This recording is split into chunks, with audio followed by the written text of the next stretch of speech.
The offering was where you went when your pack wanted to be rid of you. And as Coincidental stood among the women presented like gifts to the North Alpha King, she knew exactly why she was here. Not to honor their pack, not to forge an alliance, but to disappear.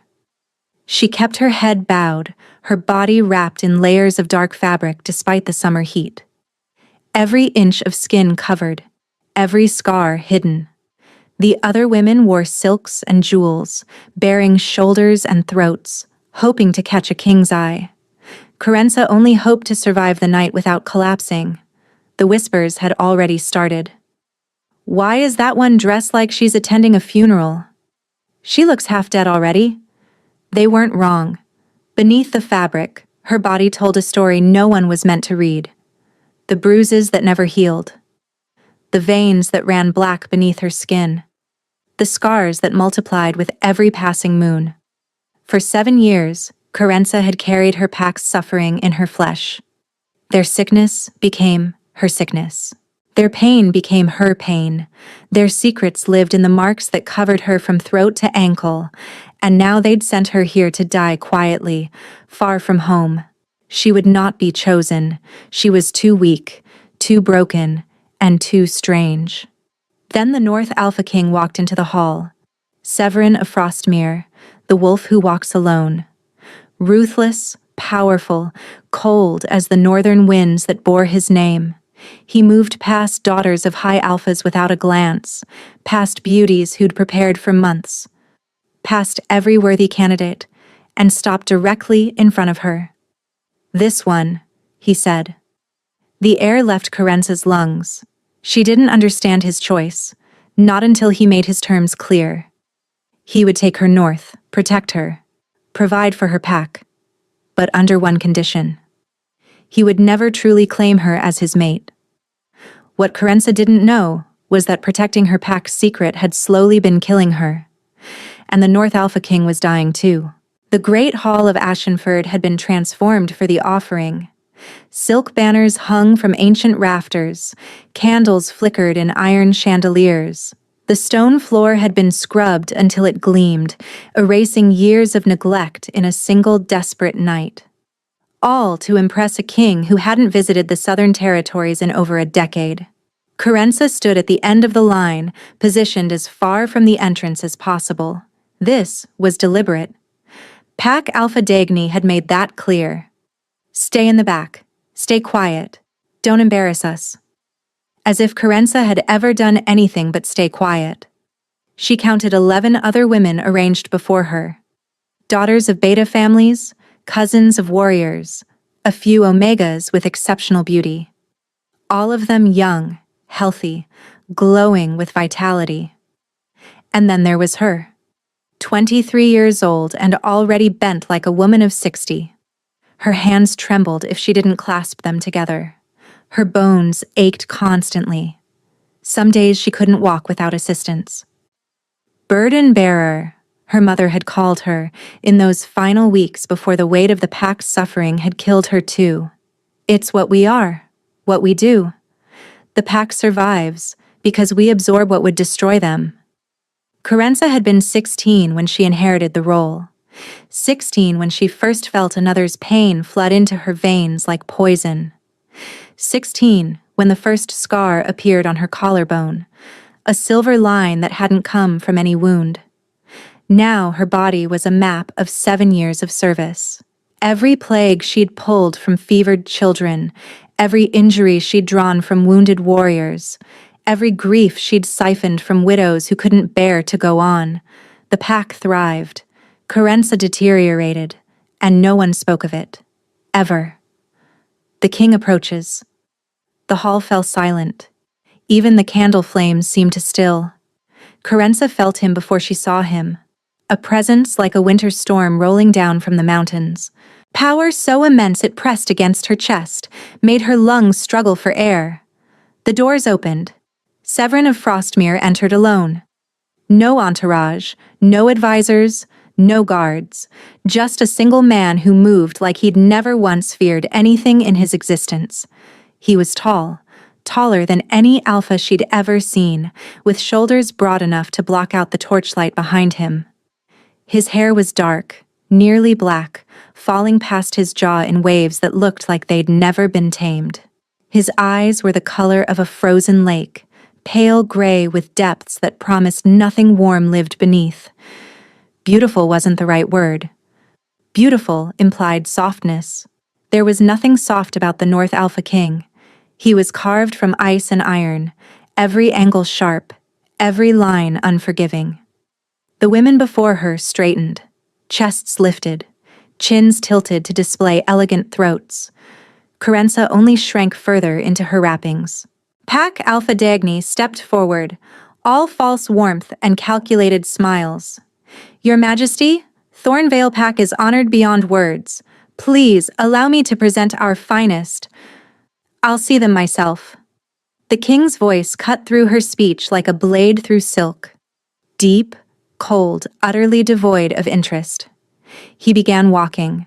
The first woman, a beta's daughter with copper hair and wide green eyes, held her breath as he paused before her. He studied her for exactly 3 seconds, then moved on. Coincidental watched his shadow grow longer on the floor as he approached her end of the line. Her pulse hammered against ribs that had grown too prominent over the years. "He won't even look at me," she told herself. "This will be over, and Dagny will send me back to the cellar room where I belong."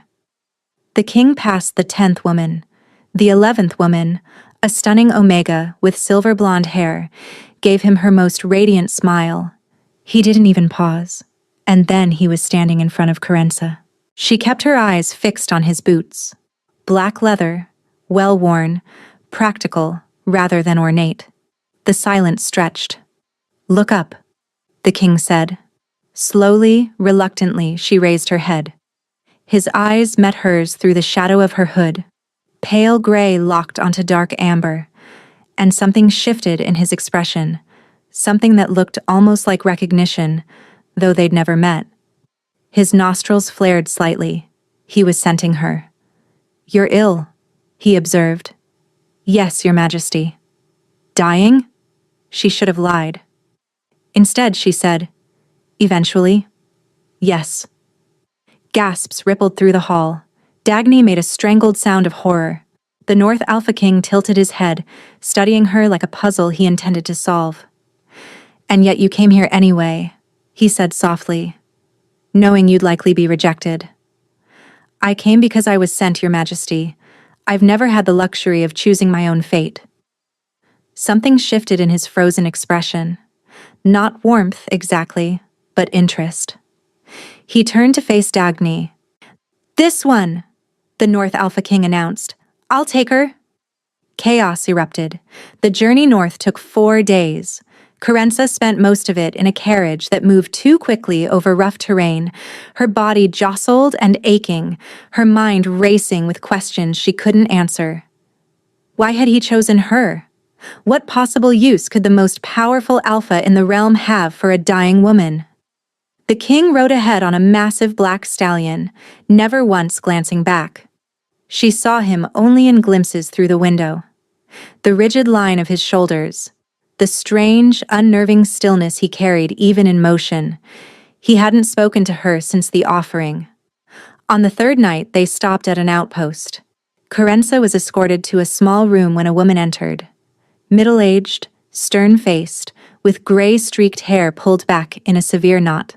"I'm Hedienne," she announced, "head of the king's household.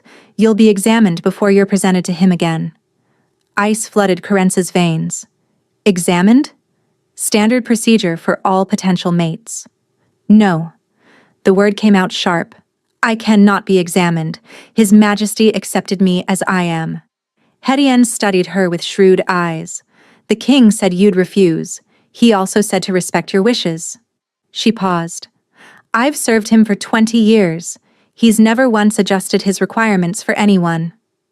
She left without another word. They reached Frostmere on the 4th day. The castle rose from the mountains like a shard of ice, all pale stone and sharp towers piercing a colorless sky. Beautiful in the way a blade was beautiful. Cold. Lethal. magnificent. Guards escorted her through corridors that seemed endless. The air was different here. Cleaner. Colder. Every breath felt like drinking winter. They stopped before a massive door carved with wolves mid-hunt. "The king will see you now, my lady." Corenza stepped inside. The room was a study, lined with books and maps. A fire burned in a hearth large enough to stand in, yet the warmth barely reached the center of the space. And there, standing by the window, was Severin. He didn't turn immediately. "Close the door," he said. She did. He turned then, and she felt the full weight of his attention. Those pale eyes moved over her slowly, assessing. "You survived the journey." "Yes, Your Majesty." "Sit." He gestured to a chair near the fire. "You look ready to collapse." She crossed the room on unsteady legs and sank into the offered chair. The warmth from the flames was almost painful against her perpetually cold skin. Severin remained standing. "I've arranged for quarters near my own," he said. "You'll have private staff, blind servants who won't look at you directly if that's what you prefer." "Your Majesty is generous." "I'm practical." He moved to his desk. "I need a mate. You need protection. This arrangement serves both purposes." "But you don't even know me. You don't know what's wrong with me." "I don't need to know." The statement stopped her cold. "Whatever burden you carry, whatever secret you're protecting, it's yours to keep. All I require is your presence." "Why choose me? You could have had anyone." "They were boring." He met her eyes. "Every single one looked at me and saw a crown, a title, power to be wielded. They didn't see me at all." "And I did?" "You saw a man who frightened you." A ghost of a smile touched his mouth. There and gone. "That's more honest than anything those other women offered." He crossed to a second chair near the fire and sat, closer to her now than he'd ever been. The cold that radiated from him was palpable, unnatural. Alphas ran hot. Everyone knew that. But Severin felt like winter given flesh. "Here are my terms," he said. "You will be my mate in name and status. You will have access to everything that title provides. Your pack will receive resources, supplies, whatever they need. And in exchange, your presence, nothing more. We will not share a bed. The mating bond will remain incomplete. I will never claim you fully." "You're offering me everything and asking for nothing?" "I'm offering you safety and asking for discretion." A flash of something raw passed through his gaze. "Because a hollow bond is all I can survive."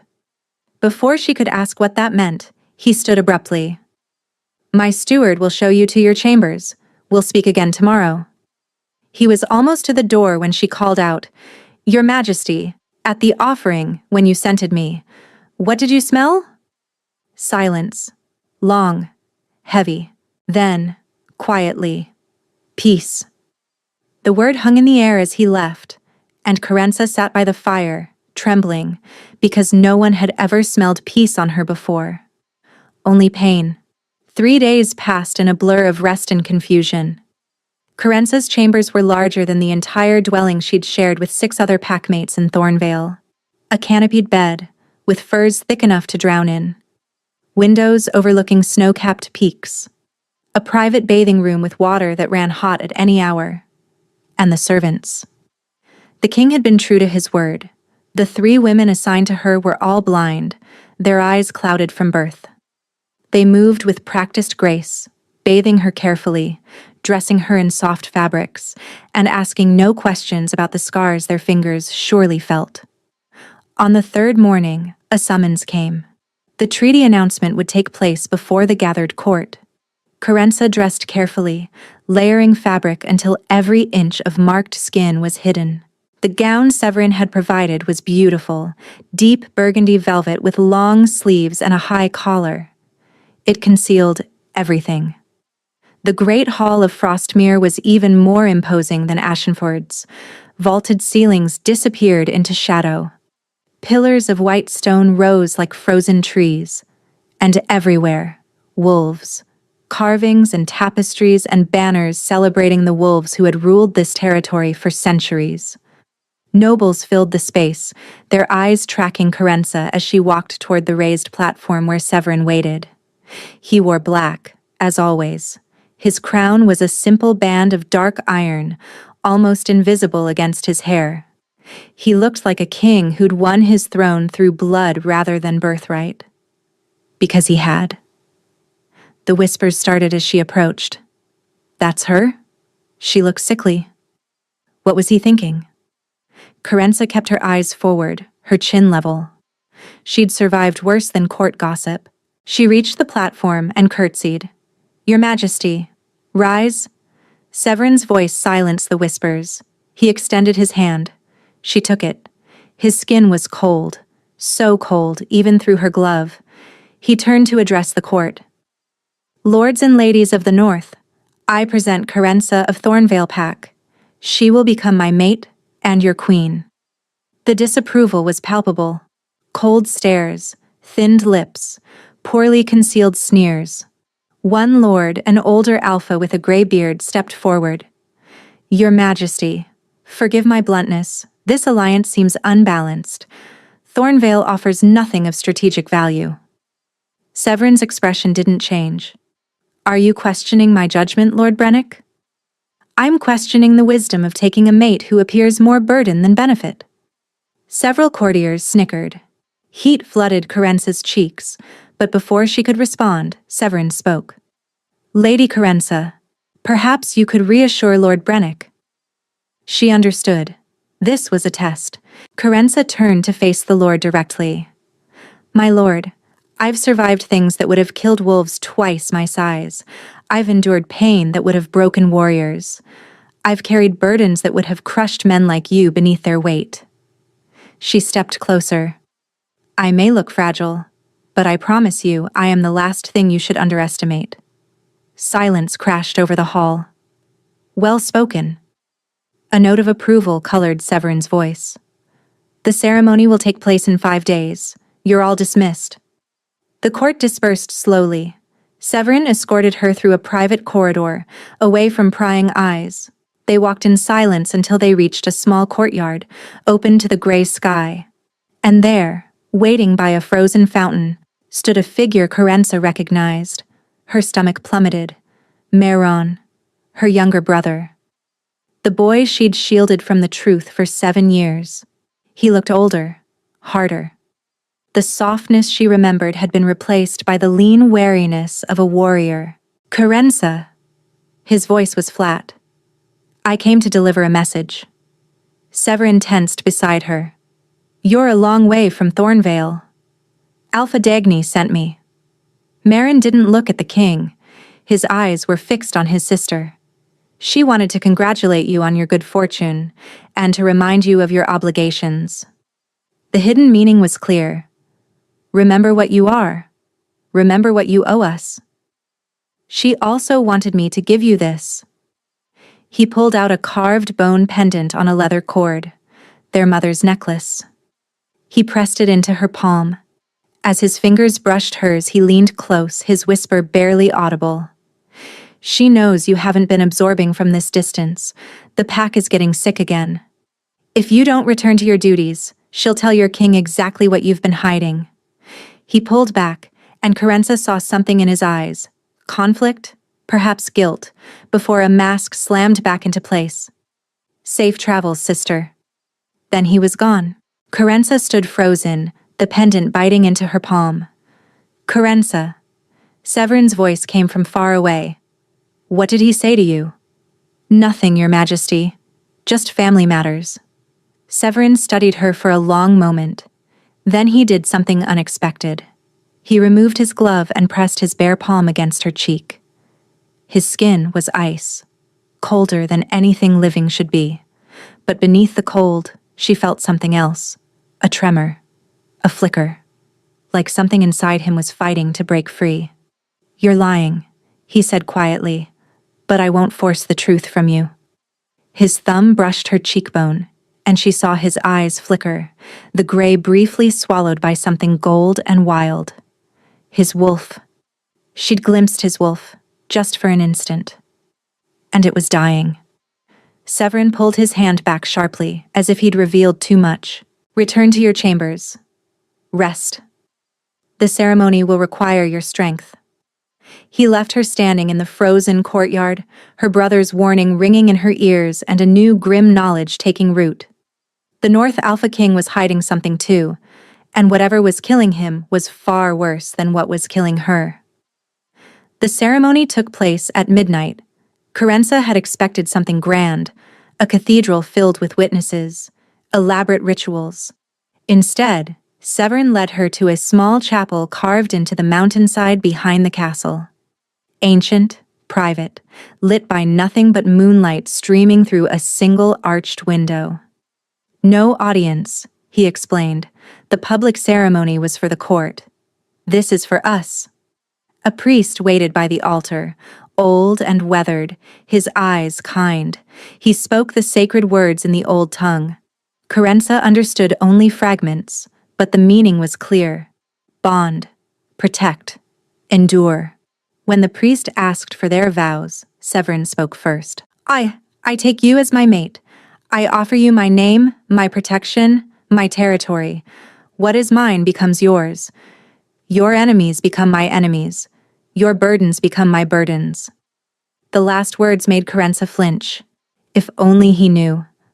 And I take you as my mate, she recited, her voice barely above a whisper.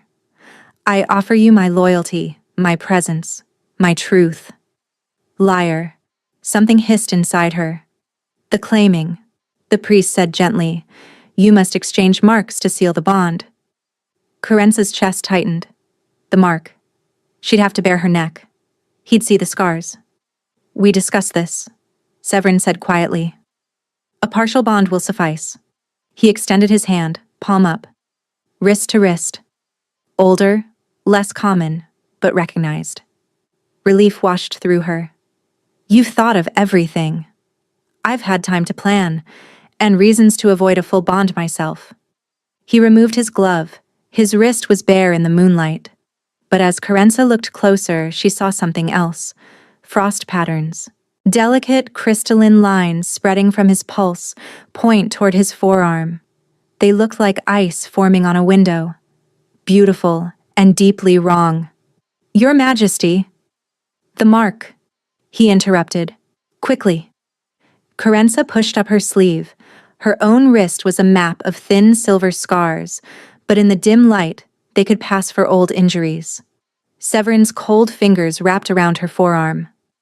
On 3. 1. 2. His teeth sank into her wrist. Pain flared bright and sharp, but beneath it, something else. A pulling sensation, as if threads were being drawn from her chest and woven into his. She bit down on his wrist in return. His blood was cold. Not copper warmth, but something that tasted like winter itself. Like frost and iron and the deep silence of frozen lakes. And then she felt it. His wolf. Not the powerful presence she'd expected from an alpha king. Instead, she sensed something wounded, trapped. A great beast prowling behind walls of ice, growing weaker with every passing moment. Help me, it seemed to cry. I'm dying, and he won't let me out. Coincidental gasped and pulled back. Severin released her immediately, his expression shuddered. It's done. She stared at him. Your wolf? Is none of your concern? The priest pronounced them mated. Severin escorted her back to the castle in silence. At the door to her chambers, he paused. You felt something. Not a question. She should tell him. Should describe the dying wolf she'd sensed beneath his skin. I felt cold. Nothing else? Nothing else, Your Majesty. He studied her. Then, almost reluctantly, he lifted her bandaged wrist and pressed his lips to the fabric. Rest well, wife. He disappeared down the corridor before she could respond. Coincidental stood alone, her wrist tingling, her mind racing. His wolf was dying. Something was killing the North Alpha King from the inside, freezing him piece by piece. And somehow, impossibly, her presence seemed to slow it down. She had no answers, only the grim knowledge that she and the North Alpha King were both dying, and neither of them could save the other. He came the next night, and the night after that. Within a week, Severin's visits had become the axis around which Corence's days revolved. They talked for hours, about everything and nothing. His childhood before his mother Isolde's death, her memories of Thornvale before she became the burden bearer. And there were touches now, small ones, his hand finding hers across the table, her fingers brushing his jaw when she noticed frost spreading across his skin. The way he'd lean close to scent her hair, breathing deep like a man drowning who'd finally found air. "You're warmer tonight," she observed one evening, 3 weeks into their strange courtship. Severin looked down at his hands. The frost patterns had receded. "You're good for me. I'm not doing anything. You're here. That's enough." But it wasn't enough for Corenza. Not anymore. The partial bond pulsed constantly now. She knew when he was anxious, when he was tired, when his wolf was stirring. And he seemed to sense her moods just as clearly, which meant she was running out of time to hide. The sickness had started again in Thornvale. Marin sent word. A fever spreading through the pups, 3 warriors wounded, an elder whose heart was failing. The pack needed their burden bearer. It manifested in small ways. The black veins on her arms grew darker. The scars on her back began to ache. Some mornings she woke so exhausted she could barely rise. Dagny's patience was running out. "Come home, or I tell him everything." 1 week. On the 4th night, Severin arrived earlier than usual. "Cancel your evening plans. We're going somewhere." "Where?" "Trust me." He led her through corridors she'd never explored, down staircases spiraling deep into the mountain. The air grew warmer. Steam rose from cracks in the stone. They emerged into a cavern that stole her breath. Hot springs, pools carved into rock, glowing blue-green in bioluminescent light. Heat wrapped around her like an embrace. "I discovered this place when I was 7, Severin said. "My hiding spot. The only place my uncle couldn't find me." He was sharing something precious. Corenza understood the gift. "It's beautiful. I've never brought anyone here before." In the ethereal light, he looked less like a king and more like the wounded boy he'd once been. "Swim with me." Swimming would mean removing her clothes, revealing the scars. "I can't. The light is dim. The water will conceal most things, and I can close my eyes if you need me to." She should refuse. "Turn around." He obeyed. Corenza's hands trembled as she shed her clothes. Layer by layer she revealed what had been her shame. The black veins crawling up her arms, the silver scars crisscrossing her torso. She walked into the water. The heat enveloped her, soothing aches she'd forgotten existed. "You can turn around now." Severin turned. For a moment he simply looked at her. Then he began removing his own clothes. His body was a warrior's body, but it was also marked. Frost patterns covered his chest and shoulders like frozen lightning. Beautiful and terrible. He entered the water and moved toward her. "We match," he said quietly. "Our marks. We're both being consumed by something." Her eyes burned. "You can see mine?" I chose not to look away. She should feel exposed. Instead, she felt seen. "My mother," she heard herself say. "She was a burden bearer before me. We absorb the suffering of our pack. Their sickness. Their pain. We take it into ourselves so they can survive." She told him everything. The inheritance at 16. The scars that multiplied. Dagny's exploitation. Her mother's death from the weight of it. "This is 7 years of suffering," she said, raising her arm above the water. 7 years of keeping my pack healthy while my own body deteriorates. Severin crossed the distance between them. His hands cupped her face, cold against her heated skin. "She sent you away to die?" "She sent me to disappear." She was wrong. His voice shook. You're not a liability. You're a miracle. Severin, you've spent 7 years taking everyone else's pain, and you think that makes you broken? His forehead pressed against hers. Every night I spend with you, my wolf grows stronger. You're not dying, Corenza. You're keeping me alive. She sobbed then. Actually sobbed, the sound echoing off the cavern walls. Severin held her through it. When the tears finally stopped, she was pressed against his chest, her ear over his heart. Stay with me, he whispered. Not as a contract. Because I need you. Because my wolf needs you. Because I'm falling in love with you.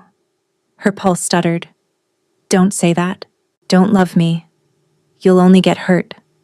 But what came out was different entirely. I'm falling in love with you too. Severin pulled back to look at her. His eyes were bright, desperate, and hopeful. And then he kissed her. Cold lips met heated ones, and the contrast was electric. She gasped into his mouth, and he pulled her closer until she couldn't tell where she ended and he began. The bond between them pulsed, strengthened. What had been a thread became a rope, then a chain, then something stronger still. They didn't leave the springs until dawn. 3 months passed like a dream. Corenza moved into Severin's chambers. They slept tangled together every night, his cold skin against her warmth, their wolves circling each other in contented recognition. The court whispered about the change in their king, how he smiled now when his mate entered a room. The frost patterns on his body had retreated significantly. His wolf prowled closer to the surface than it had in years. Some mornings, Corenza woke to find his eyes golden instead of gray. She'd stopped hiding her scars. Severin kissed each one, tracing the silver lines with reverent fingers. Battle marks, he called them, proof of how strong you are. The messages from Thornvale continued. Dagny's threats grew more desperate, but Severin had increased security around the castle, and Corenza felt safe for the first time in her life. Safe and loved. One morning, she woke before dawn, her stomach churning. She barely made it to the basin before she was sick. Severin was beside her instantly, holding her hair back. Corenza? What's wrong? The healer confirmed it that afternoon. Congratulations, Your Majesty. You're carrying the king's heir. She told Severin that evening. They were in their chambers, the fire burning low, his arms wrapped around her. Their mingled scents, her warmth like summer meadows, his frost like pine and cold stone, had become a single fragrance over these months. The scent of home. I'm pregnant. He went completely still. You're certain? The healer confirmed it. His hand moved to her stomach with reverent wonder. Our child, he breathed. Severin, what if they inherit? Then we'll love them anyway. Whatever gifts or curses they carry, they'll be protected. They'll never suffer alone the way you did. Tears carved warm trails down her face. Happy tears. I love you, she whispered. Severin pulled her close. His scent deepened, wrapping around her like a promise. I love you too, more than I ever thought I could love anything. You've saved me, Corenza. You've saved me too. They held each other in the firelight, and for one perfect moment, everything was exactly as it should be. Then Severin stiffened.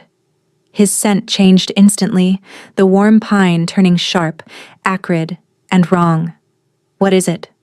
His face had gone white, bloodless. His hand flew to his chest. Severin. He tried to speak, but no words came out. His eyes rolled back. His body convulsed once, violently, and then he collapsed. Corenza screamed. She caught him before he hit the floor. His skin was ice, colder than she'd ever felt it, frost spreading visibly across his chest and throat. His scent was disappearing, fading into something sterile and frozen, like a lake in deep winter. Help! She screamed. Someone help me! Guards burst through the door. Healers were summoned. The next hours blurred into chaos, Corenza kneeling beside the bed, watching the frost consume more of his body. What's happening to him? She demanded. The head healer, an ancient woman with knowing eyes, looked at her with pity. The curse, she said quietly. On his bloodline, it's been activated. What curse? The first Alpha King of Frostmere made a bargain with a dark witch. Power in exchange for a price. Every king since has carried a piece of that curse. Their wolves would slowly freeze unless they found a true mate bond. But even then, there's a condition. What condition? The curse fully activates when the king falls in love. Truly in love. The very thing that could save his wolf triggers its final destruction. No. You're saying that because he loves me? The curse recognized a true bond. His love for you is killing him. Coincidental stared down at Severin's frozen face. The man she loved. The father of her child. Dying because he'd made the mistake of loving her back. There has to be a cure. The only thing that can break a bloodline curse is sacrifice. Equivalent exchange. A life for a life.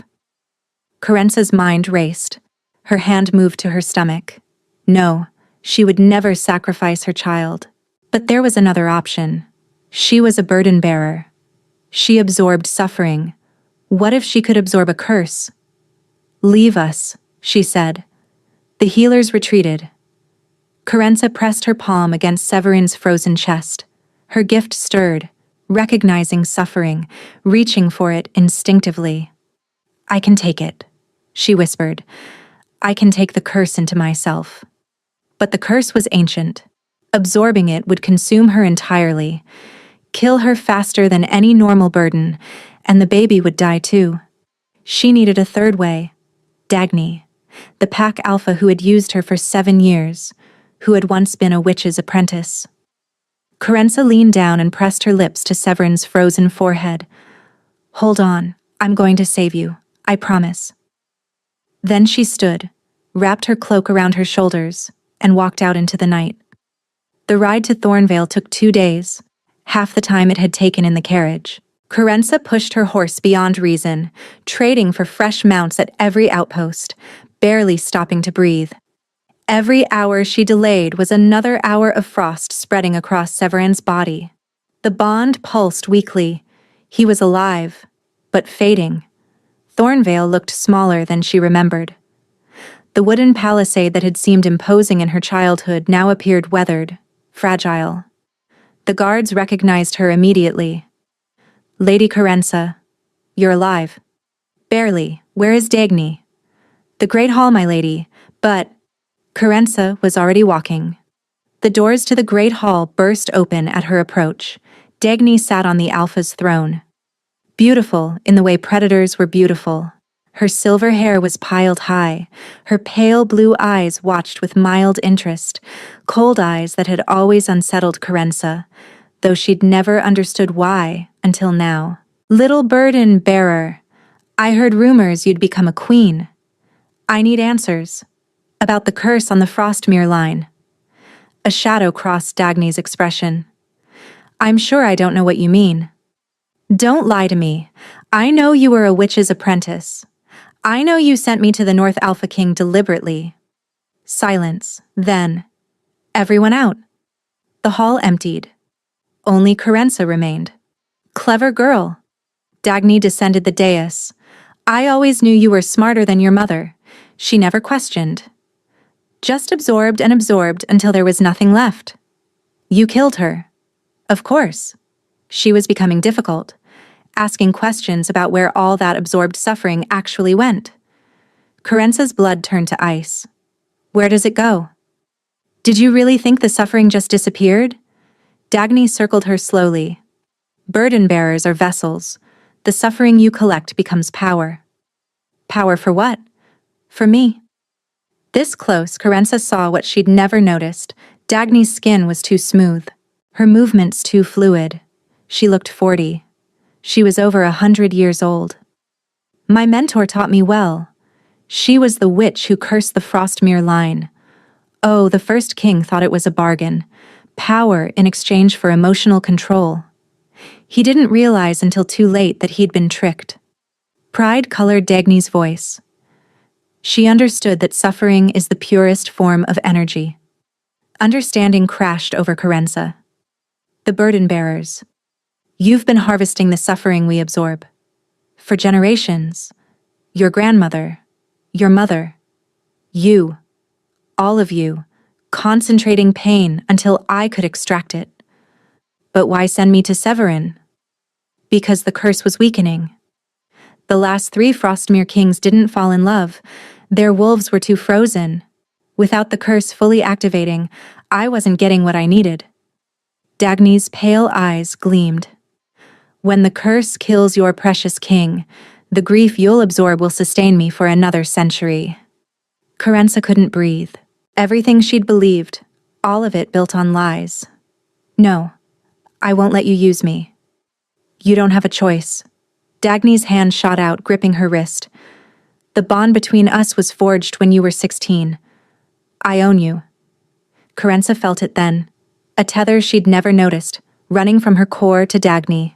Now, you're going to watch your mate die, and give me everything. No. The voice came from the doorway. Both women turned. Standing at the entrance, a sword in his hand, was Maron. Let her go, Corenza's brother commanded. Dagny laughed. The loyal pup finally shows his teeth. I know what you are, Dagny. The records you thought you'd destroyed? I found copies. Letters from your mentor. Journals detailing everything. Dagny's smile vanished.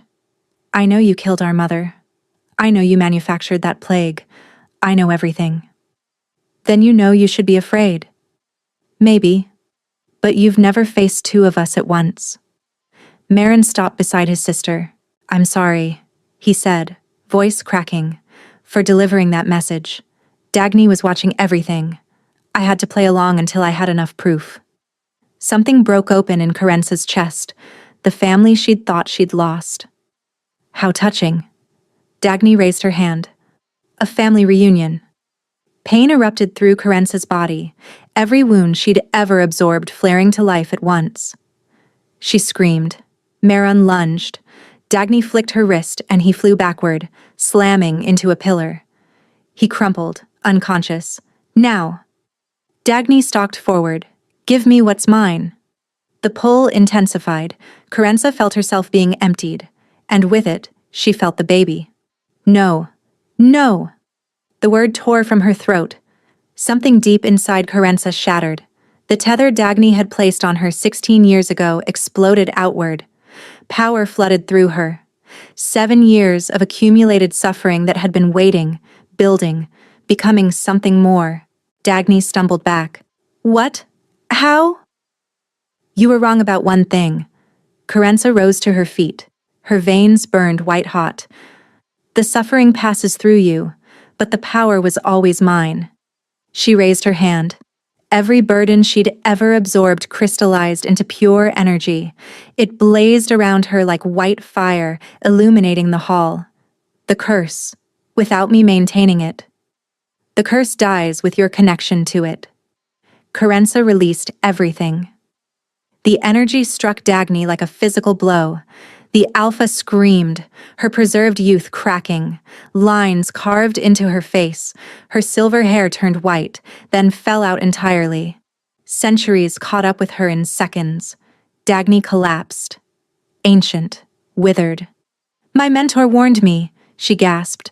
Burden bearers who learn to release instead of absorb become something else entirely. What? A final terrible smile. Cursebreakers. Her eyes went blank. Her chest stilled. Dagny was dead. Corenza stood in silence, her body humming with residual power. The scars on her skin had faded to pale silver. The black veins were gone. And somewhere, hundreds of miles north, the bond with Severin pulsed. He was alive. Maron. She rushed to her brother. Wake up. Did we win? He mumbled. We won. But I have to go. Go. Maron gripped her hand. I'll handle things here. Corenza kissed his forehead. I'll send for you. Your family. You'll always have a place with us. Then she ran. She rode through the night and the day and the night again. The bond pulsed stronger with every mile. He was alive. Weak, but alive. She could feel his wolf reaching for her. "Hold on, I'm coming." "Hurry." She reached Frostmere at dawn on the third day. The castle gates opened before she reached them. Servants ran alongside her horse shouting directions she didn't need. The door to their chambers burst open at her touch. Severin lay in their bed, pale but breathing. The frost was gone. His skin had color. And when his eyes opened, they were gold. Pure, bright gold. His wolf.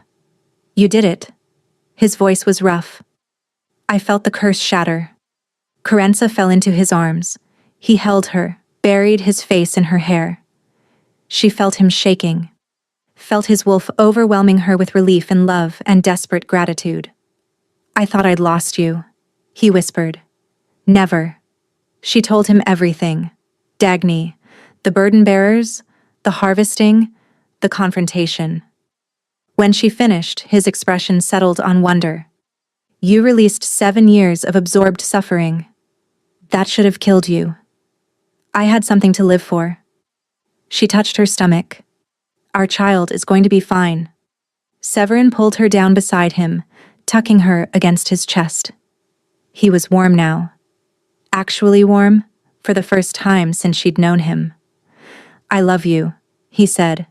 "So much it terrifies me. It doesn't trigger the curse anymore." "I know." He laughed, wet with tears. "For the first time in my life, there's no shadow waiting." The weeks that followed were a whirlwind. Marin sent reports from Thornvale, the pack reeling from revelations, the elders reorganizing. He'd taken temporary leadership.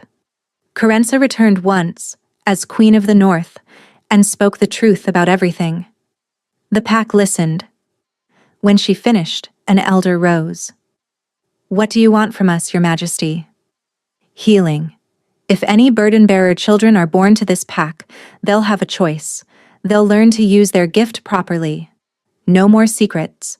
No more exploitation." Marin stepped forward. "As interim alpha, I accept these terms and formally request alliance with Frostmere." Their daughter was born on the first day of autumn. They named her Isolde, after Severin's mother, the woman he'd lost too young, whose memory he'd finally shared with Corenza during those long nights in the hot springs. Their daughter had her father's dark hair and her mother's amber eyes, and she screamed with lungs that promised she'd inherited both their stubbornness. Maron arrived 3 days later. "Your mother would have loved her," he said quietly, holding his niece. "She's here with us. I feel her sometimes, when I use my gift." Later, after Maron had retired and Isolde was sleeping, Corenza stood by the window, watching snow fall. Severin came up behind her, wrapping his arms around her waist. "What are you thinking?" "About beginnings. A year ago, I stood at the offering, convinced I was going to die. And now? Now I'm a queen, a mother, a curse breaker, and the mate of a man who chose me when no one else would. Best decision I ever made." He kissed her temple. "I thought I was choosing someone safe. Instead, I chose the woman who would change everything." "You saved me too. I was a burden waiting to be discarded. You saw something else." "I saw my future." She turned in his arms. "I love you.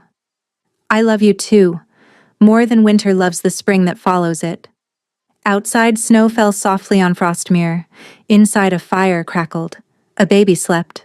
And 2 wolves who had once walked alone finally rested, complete in each other's arms.